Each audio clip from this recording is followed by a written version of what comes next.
हम प्रभु के पावन चरित्रों का श्रवण करें और उनमें जो लीलाओं में उपदेश है उन्हें अपने आचरण में उतारें। राम लक्ष्मण और सियाजू गंगा जी के समीप आए।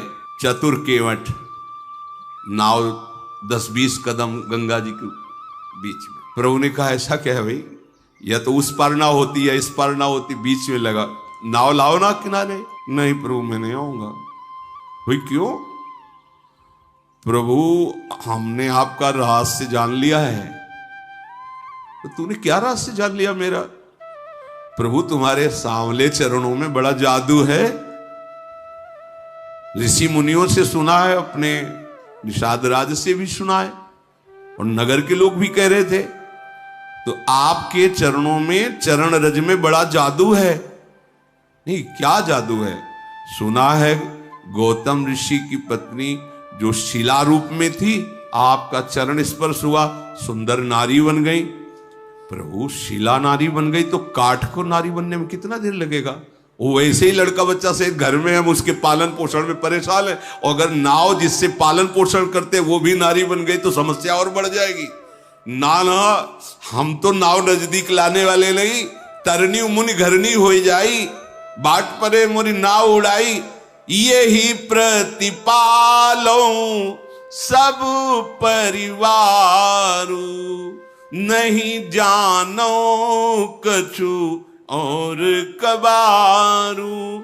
मेरे और कोई धंधा नहीं, कोई व्यापार नहीं, ये गंगा पार करता रहता हूं, जो कुछ मिल जाता है परिवार चलाता हूं। ये नाव भी स्त्री बन गई तो खर्चा डबल बढ़ जाएगा, व्यापार बंद हो जाएगा, ये नहीं हो सकता। प्रभु ने कहा कि तो तुम कैसे राजी होगे? पार तो तुम्हें करना ही होगा, क्योंकि दूसरी नाव यहां दिखाई नहीं दे रही। एक बात है प्रभु, अगर आप पार वास्तविक जाना चाहते हो, देख लो, जो भव समुद्र से पार करने वाले हैं उनसे केवट, अगर पार ही जाना चाहते हो तो एक बार हमें चरणों को धोने का अवसर दीजिए। मैं धो के देख लूंगा कि कहीं इसमें वो जादू काम तो नहीं कर रहा।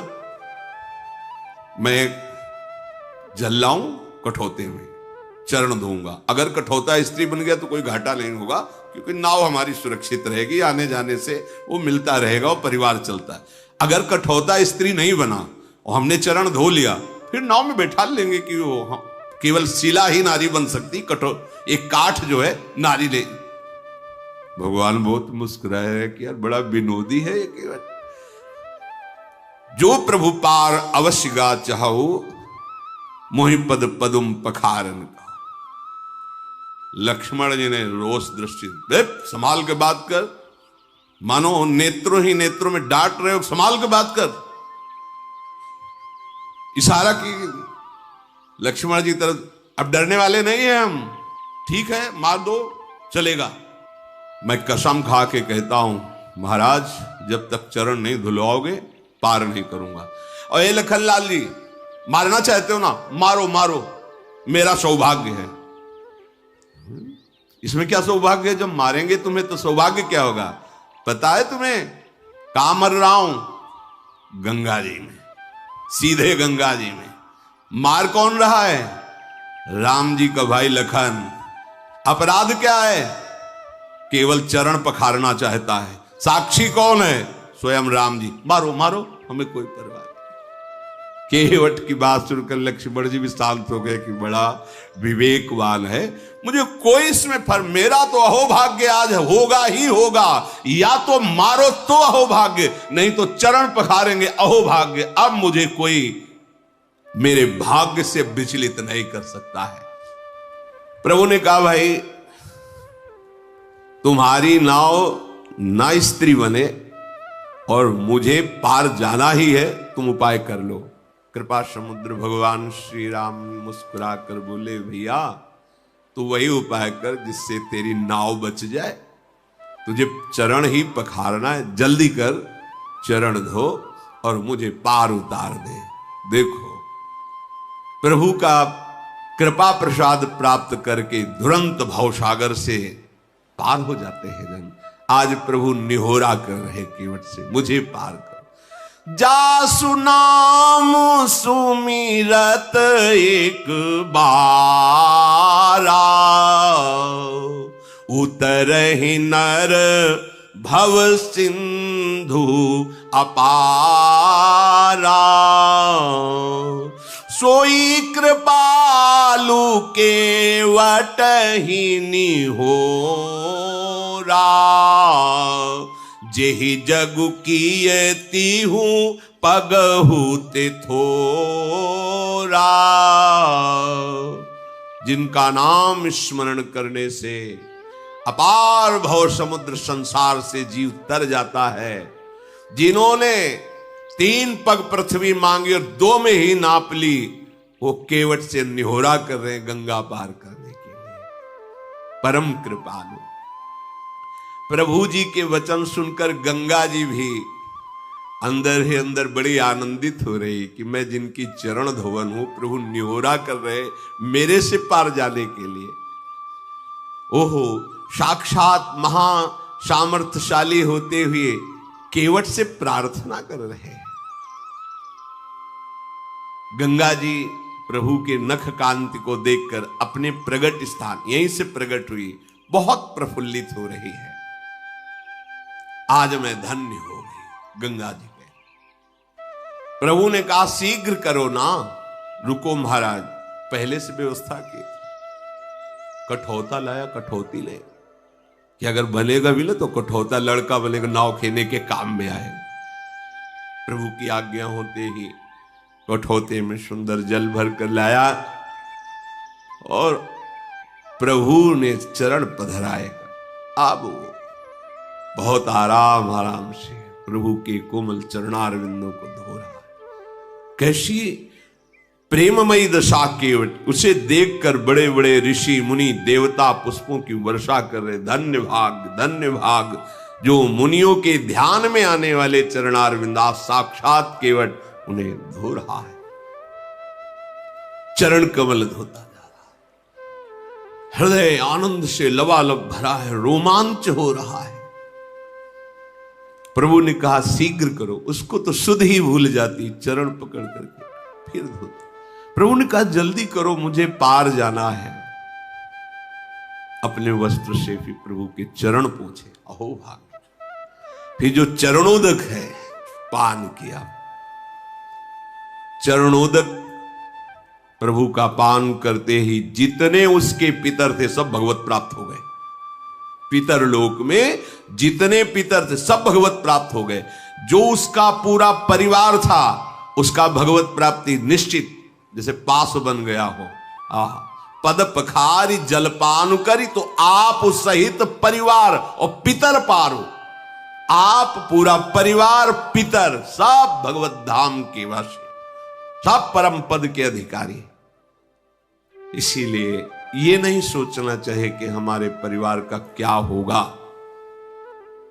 यदि आप भगवत भजन करते, धर्म से चलते हैं, तो पूरी जिम्मेवारी लोक परलोक की प्रभु स्वयं लो। योगक्षेमम वहाम में हम प्रणत कुटुंब पाल रघुराई। भगवान अपने भजन करने वाले के परिवार का भी महामंगल कर देते हैं, उसका भी पालन करते। देखो, प्रभु के चरण धोए, चरणामृत पान किया, तो आप उस सहित परिवार पितर पार करी। प्रभु को बाद में पार कर रहा है गंगा जी से। पहले प्रभु ने उसका उद्धार, उसके परिवार का, परम पद का, और पितरों का जो वो सब भगवत प्राप्त, परम पद प्राप्त। प्रभु को गंगा पार के बार बार मुख माधुरी देखते हुए नौका चला रहा है। जब पार हुए तो लखन लाल जी, सियाजू, रामजू उतर करके गंगा जी की रेती में खड़े हुए। केवट की तो दशा इस समय, बार बार हाथ जोड़ता है, मुखारविंद की तरफ देखता है, साष्टांग दंडवत होता, फिर खड़ा होता, फिर देखता है, फिर साष्टांग दंडवत। भगवान को ऐसा लगा कि शायद कुछ उतराई नहीं दी है, इसलिए ज्यादा दंडवत हो रही क्या। सब कुछ जैसा प्रभु को लग रहा है कि देना चाहिए, उतराई। प्रभु सकुच यही कछु नहीं देना, इसको तो कुछ दिया नहीं। देखो हमारे प्रभु का स्वभाव देखो, सब कुछ दे दिया पर क्या सकुच है, इसको कुछ दिया नहीं। इसीलिए इनके समान केवल यही है, उसको परम पद, उसके परिवार को परम पद, उसके पितरों को परम पद, देवता ऋषि मुनि केवट की प्रशंसा करके पुष्प बरसा रहे, जगत बंदनी बना दिया। और प्रभु को सकुच क्या है? प्रभु इस सकुच यही नहीं कछु, इसको तो अभी कुछ दिया नहीं है। तो पियहि की सिय जान निहारी, मणि मुदरी मन मुदित उतारी, कहे वो कृपालु ले ही उतराई, केवट चरण गहे अकुलाई। नाथ आजू मैं काह न पावा, मिटे दोष दुख दारिद दावा, बहुत काल में किन्ह मंजूरी, आजू दीन विधि बनी भली पूरी, अब कछु नाथ न चाहिए मोरे, दीन दयाल अनुग्रह तोरे। प्रभु के हृदय की बात जानने वाली सियाजू ने अपनी अंगूठी उतारी जो मणि जटित थी, कहा प्रभु दे दीजिए। प्रभु से अंगूठी के लेकर कहा ये उतराई ले लो, बिकल हो के चरणों में, प्रभु अब कुछ नहीं चाहिए, आपने जो दिया है, बहुत जन्म जन्म से मेहनत करता रहा, जन्म जन्म न जाने किस योनि में गया, क्या क्या कर्म किए, नाथ आज हमें पूरी मंजूरी मिल गई। क्या पूरी मंजूरी क्या है? आपके चरणारविंद का स्पर्श, आपके चरणों की सेवा और आपके चरणों का प्रेम। अब नाथ मुझे कुछ, अब मैं तृप्त हो गया हूं, अब कृतकृत्य हो गया हूं, अब कोई चाह नहीं रह गई है। नाथ आपको पा लिया तो आज सब कुछ पा लिया, अब कुछ पाना बाकी नहीं रहा। मेरे दोष, मेरे दुख, मेरी दरिद्रता सब नष्ट हो गई। आपके चरणों का स्पर्श करते ही मेरे हृदय में जो परमानंद, अब इससे बढ़कर कोई भेंट नहीं है। दीनदयाल आप कृपा कीजिए, अब मुझे कुछ देकर, ऐसी बात में अब मुझे कुछ नहीं चाहिए। प्रभु बार बार करे कि ले लो ना, नहीं ठीक है, वो सब ठीक है, आप ले लो। जब केवट ने देखा बार बार प्रभु आज्ञा कर रहे, तो हाथ जोड़ के कहा प्रभु अभी नहीं, जब आप लौट के आओगे ना वनवास पूरा करके, फिर आप जो दोगे मैं प्रसाद समझकर स्वीकार कर लूंगा। फिर ती बार मोहि जो देवा, सो प्रसाद में सिर धरि लेवा। अभी तो नहीं प्रभु, अभी तो जो दिया है तृप्त कर दिया। हे नाथ बहुत कीन प्रभु लखन सिंह, नहीं कछु केवट ले, विदा कीन करुणा यतन। ध्यान दीजिए, बहुत प्रयास कर रहे हैं प्रभु लक्ष्मण जी, सिया जी, लेकिन केवट कुछ नहीं ले रहा।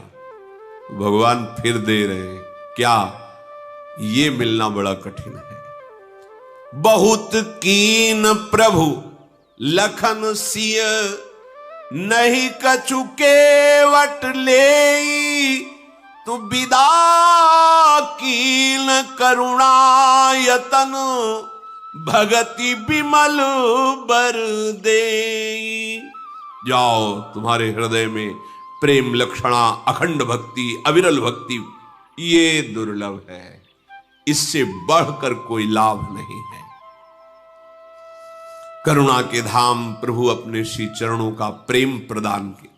नहीं कछु केवट ले, तो फिर क्या दे? प्रेम। पाई रस भक्ति गूढ़, जुग जुग जग दुर्लभ भव इंद्रादि विधिम, आगम अरु निगम पुराण अगोचर, वो महाप्रेम। फिर रघुनाथ जी ने महादेव जी को शरणवा करके गंगा जी से नमन करके आज्ञा ली। सीता जी ने भी गंगा जी को प्रणाम किया और कहा, आपके आशीर्वाद से 14 वर्ष पूरे होकर जब वापस होंगी तो आपको पुनः प्रणाम करेंगी, आपकी आराधना करेंगी। पति देवर संग कुशल बहोरी, आय करो जेहि पूजा तोरी, आप ऐसी कृपा कीजिए। तो गंगा जी की धारा से वाणी प्रकट हुई।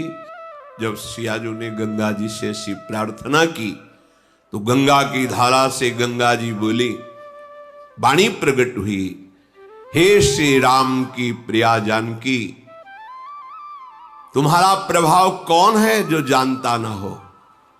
आपके एक इशारे को बड़े बड़े लोकपाल ताकते रहते हैं। समस्त सिद्धियां हाथ जोड़े आपकी सेवा के लिए खड़ी रहती है। फिर आपने मेरी विनय की, ये तो आप मुझ पर कृपा कर रही हैं, मुझे बड़ाई दे रही हैं। पर हे देवी, मैं आज अपनी वाणी को सफल करने के लिए आपको आशीर्वाद देती हूं। प्राणनाथ भगवान श्री राम, देवर श्री लखनलाल और आप सकुशल अयोध्यापुरी लौटेंगी। तुम्हारी संपूर्ण मनोकामनाएं पूर्ण होंगी और तुम्हारा सुंदर यश जगत भर में छा जाएगा। मंगल के मूल गंगा जी के वचन सुनकर के गंगा जी को अनुकूल देखकर सीता जी बहुत आनंदित हुई। प्रभु श्री रघुनाथ जी ने निषादराज गुह से कहा, भैया आपकी सेवा बहुत हुई, पिताजी ने हमें जो वनवास का आदेश किया है, आप साथ मत चलिए, आप वापस जाइए। निषादराज गुह का तो मुख सूख गया, हृदय में भारी जलन हुई, चरणों में गिर पड़ा और कहा, प्रभु मेरी विनय सुनिए, कुछ दिन आपके साथ रह लूं। आपको पता नहीं है कौन मार्ग कहां कैसे, मुझे पता है। मैं आपको मार्ग दिखाऊंगा, जहां आप रुकेंगे सुंदर पर्णकुटी की रचना करूंगा। और प्रभु कंदमूल फलों की मुझे पहचान है, मैं लाके आपकी सेवा में। प्रभु मैं अभी तो नहीं जा सकता, अगर अभी आप कहेंगे तो जीवित रहना असंभव है। प्रभु ने निषादराज गुह की ओर देखा कि प्रेम विकल है। प्रभु ने कहा, तो ठीक है, चलो कुछ दिन हमारे साथ चलो। बड़ा प्रसन्न हुआ, एक क्षण भी भगवान का साथ मिल गया, धन्य अहोभाग्य हो गया। फिर सेवा, फिर कई दिन सानिध्य और फिर निरंतर सानिध्य। तो ये उपासना निरंतर सानिध्य प्रदान करती है। छिन छिन बिहरत संग, छिन छिन निरखत प्रेम भरी, छिन जस कहत अभंग, यह जो कृपा हरिवंश की। प्रियालाल प्रतिपल साथ रहते हैं, कभी बिछुड़ना नहीं, आनंद ही आनंद। ये सब बिछुड़ने वाला देश है। शरीर बिछुड़ेगा, प्रिय मित्र बिछुड़ेगा, सब सगे संबंधी बिछुड़े, आप अकेले होगे। अगर उपासना परिपक्व कर लो तो प्रियालाल के समीप अनंत काल तक के लिए, जहां प्रलय की पवन का भी प्रवेश नहीं, दिव्य चिदानंद वृंदावन। प्रभु श्री राम महादेव जी को नमस्कार करके निषादराज लखन जी और सियाजू के सहित आगे बढ़े। उस दिन सुंदर एक पेड़ के नीचे निवास हुआ। सखा गुह ने सुंदर विश्राम की व्यवस्था की। वही विश्राम की व्यवस्था, कुछ घास लगा के ऊपर कोमल पत्ते बिछाना। फिर प्रातःकालीन प्रभु ने दिनचर्या की। आगे बढ़े तो तीर्थराज प्रयाग के दर्शन हुए, दूर से दिखाई दिया। फिर शिष्टाचार आगे। श्री राधा वल्लभ लाल की।